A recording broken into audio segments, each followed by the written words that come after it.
Hello students, आज एक numerical discuss करेंगे। An electric iron consumes energy at the rate of 840 watt when heating is at the maximum rate and 360 watt when heating is at the minimum.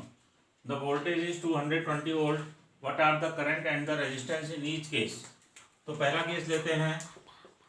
जब energy maximum consume हो रही है उस समय power जो है वो 840 वॉट है, वोल्टेज जो है वो 220 वोल्ट है। Now we know P equal to V I, so I equal to P upon V।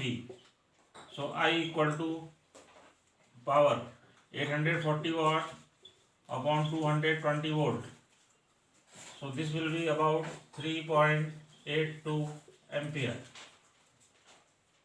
ठीक है, इस तरह से करंट आएगा। इसको आप सॉल्व कर लें तो 3.82 एम्पियर आएगा। Second case, resistance. Resistance is we know V equal to I R, V equal to I R होता है तो I R equal to V upon आई।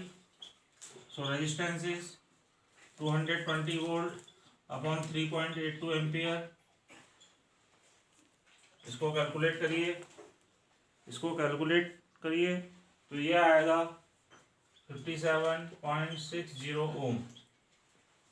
ठीक है, तो जब मैक्सिमम एनर्जी कंज्यूम हो रही है उस समय मैक्सिमम रेट में जब कंज्यूम हो रही है उस समय करंट जो है 3.82 एम्पियर है और रेजिस्टेंस 57.60 ओम है। ठीक है, आप इसको नोट करिए।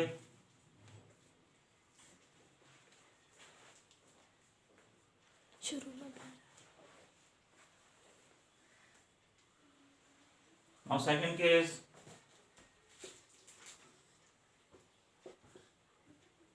जब पावर 360 वॉट है उस समय I जो है P अपॉन V 360 अपॉन 220। इसको कैलकुलेट करिए। कैलकुलेट करने के बाद ये आएगा 1.64 ampere. Now R equal to V upon I, 220 upon 1.64। I की वैल्यू डाली, इसको कैलकुलेट करिए। कैलकुलेट करने के बाद ये आएगा 134.15 ओम। तो इस तरह से जब maximum energy consume maximum rate से एनर्जी कंज्यूम हो रही उस समय करंट 3.82 एम्पियर है और रेजिस्टेंस 57.60 ओम है, और जिस समय मिनिमम रेट से एनर्जी कंज्यूम हो रही उस समय करंट 1.64 एम्पियर है और रेजिस्टेंस 134.15 ओम है। Thank you.